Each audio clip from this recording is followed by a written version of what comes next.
A very common obstacle to getting good in fighting games is something called decision paralysis. This is the idea that by having many decisions presented in front of you, without proper training or experience, your brain will have difficulties making the right choice. It is also the reason why sometimes, if we don't really have a planned list of groceries to do our grocery shopping, we might take a lot longer to decide what we buy simply because there's so many options. And if there is a weapon in Monster Hunter that presents you with this very problem, that would be the Charged Blade, a weapon known in the community for having the most input combinations in the game. So, asked by popular demand, I bring to you my beginner Charged Blade guide. I decided to do this because some people told me that, while there are plenty of guides about the weapon, a lot of them are overcomplicated and overwhelming. So what I want to do with this video is to give you an alternative that will allow you to pick up the weapon and start playing right away without losing your mind over it. There's mainly 3 things that I want to cover today. First, resources. Charged Blade has a lot of resources that you have to manage throughout a hunt. It is important to know how they work and what they are. Second, moveset. We will cover a very basic variety of moves that you can incorporate into your hunts in order to get some good results. And lastly, we need to follow a battle plan. Every weapon in Monster Hunter has to follow a different playstyle, and in order to have better results when hunting, we need to have a clear goal in mind that we want to accomplish while using the weapon. In order to make every section easier, I will refer to what you see here as charged Phials, and what you see here as loaded Phials. Also, people refer to this stance as sword and shield mode, and this stance as axe mode. For the people that already know the moveset and want some insight on how to fight with the weapon, you can skip to the battle plan segment. So, without further ado, let's get started. When it comes to resources, everything you need to keep track of will be located here, right below your health bar. These icons will give you all the information you need to know what is currently happening with your weapon. The first resource that we're going to cover is our Phial energy, represented by these flask-shaped icons. Using our sword attacks will start to generate Phial energy. Normally, these will be displayed in gray color, but as you start attacking they will become yellow and then become red. When they turn red, it means that your Phials are fully charged, so now we can proceed to load them. As you can see, the icon has changed from empty red Phials to now filled white Phials. When you're starting with the weapon, you always want to load your Phials when they turn red, since doing so when they are yellow yields less Phials. You can see an example here. This mechanic is the centerpiece of our weapon. Phials allows us to activate many of the different buffs of the Charged Blade, and they also improve the damage output of many other moves. So you'll find yourself in this constant cycle of charging and then loading, then charging and loading, and so on. Next, our shield. We can charge our shield by loading our Phials into the shield. That looks like this. When you do this successfully, you will see how the shield icon changes from a gray color to a glowing orange. A charged shield will reduce the knockback that you get from blocking and will also increase the damage of your axe moves. So you can see how it is very important to avoid dropping this buff, as it gives you many benefits. When this buff is about to fade away, you'll see the shield icon glow red. When this happens, it might be a good idea to look for an opportunity to recharge your shield. Lastly, we have Savage Axe. As opposed to other resources, you can only activate Savage Axe under specific conditions. When we activate it, the axe icon will turn from gray to orange, and will also start glowing red when it's about to fade away. The easiest way to do this is by using a focus attack on a wound, but performing a successful mounting attack will also activate it.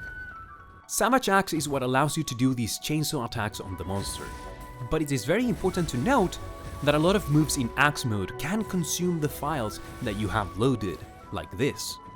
The great thing about Savage Axe is that it will reduce the amount of Phials you consume with your attacks in axe mode. This means that you can keep on the offensive without having to charge your Phials that often. Now that we know about the resources of Charged Blade, we have enough context to go over the moveset and have a basic idea of how the weapon works while fighting. Take a moment to look at this image in order to know the equivalence to your controls, since I will be explaining everything with the PS control scheme. Also, pay a lot of attention to what is happening on the training grounds interface, because it can give you a lot of feedback about what I'm pressing and in what order. This next segment will be separated into 3: sword and shield moves, axe moves, and blocking moves. Let's start with the sword and shield moves. With your weapon sheathed, if you move forward and press triangle, you can unsheath the weapon while attacking. Our main attack in sword and shield mode will be the charged double slash. You do it by holding circle and then wait until the animation hits the sweet spot. Careful with the timing, as releasing the button too soon or too late will end up doing a lesser version of the attack. Luckily, you have a pretty generous window to land the sweet spot. This one move is the best way to charge the energy on your Phials. You can see that by doing it just 2 times, I was able to bring the Phial energy from grey to red.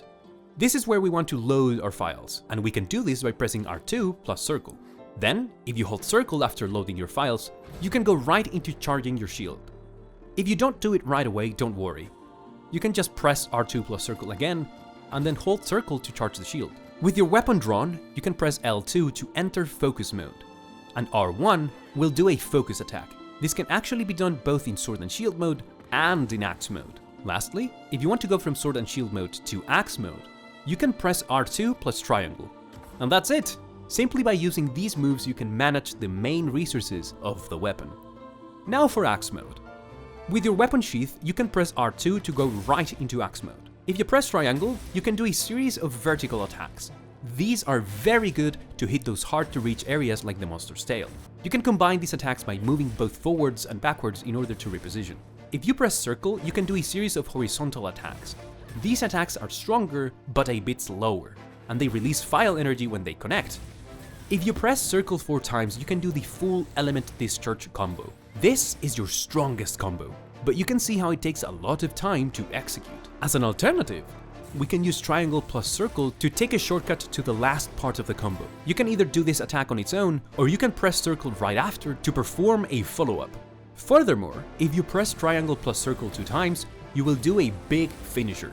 This attack looks very powerful, but keep in mind that it will consume all your remaining Phials. It also needs a bit of gear before it starts to actually do a lot of damage, which is why people mostly refrain from using this attack. But if it's fun for you, go crazy with it. In order to go from axe mode to sword and shield mode, you can simply press R2.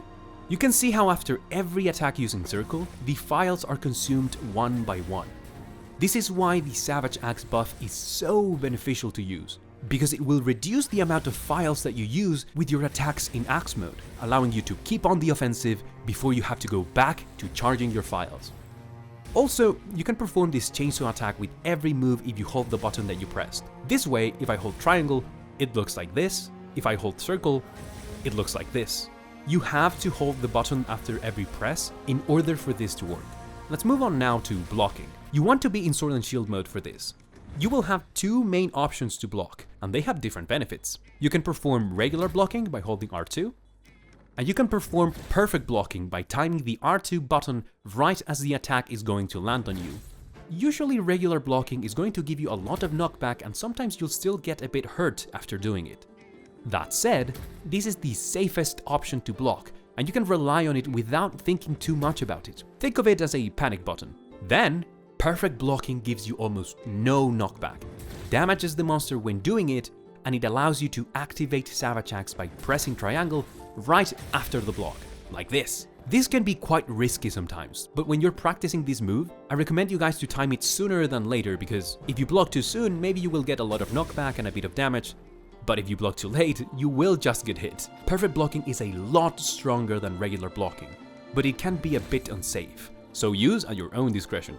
Now I will show you guys some examples of the things that you can do after blocking.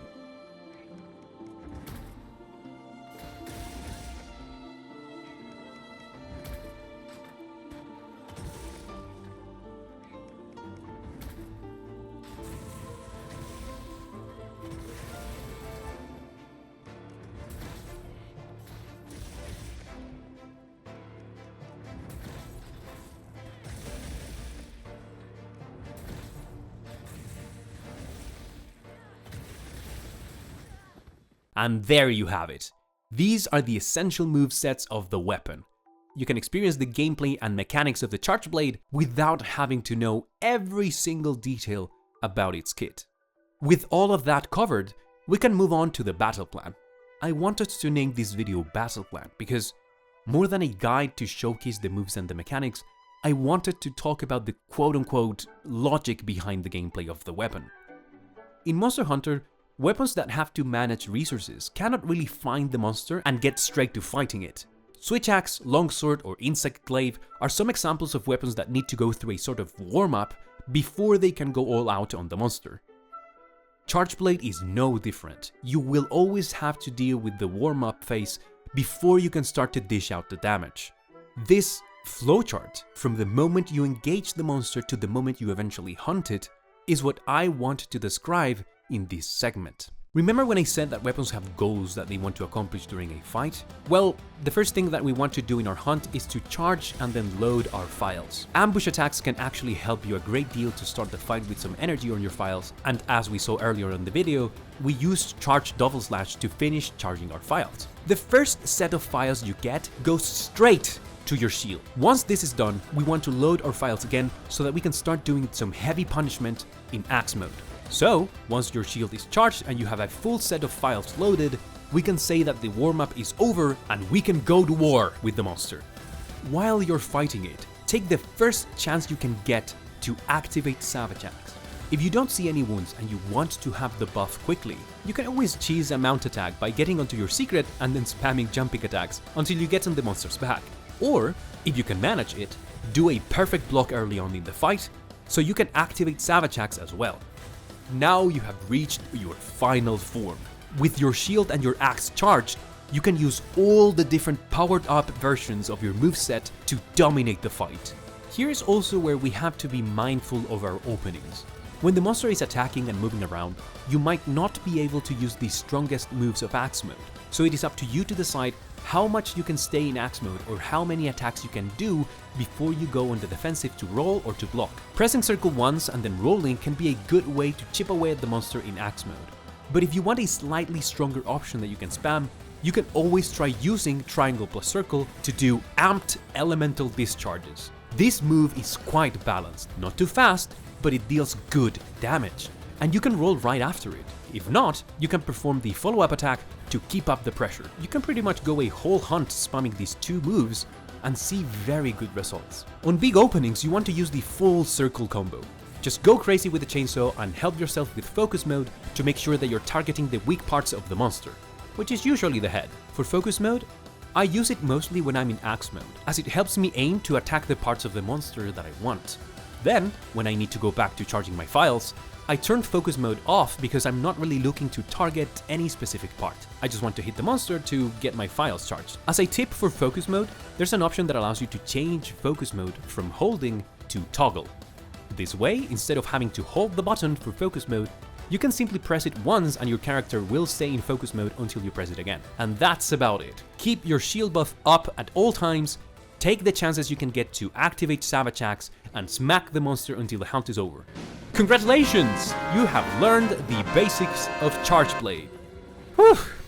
This was a lot more difficult to put together than I thought. I really hope this was useful to you guys because I know that Charge Blade is now a very popular weapon, but it's not the simplest one to understand.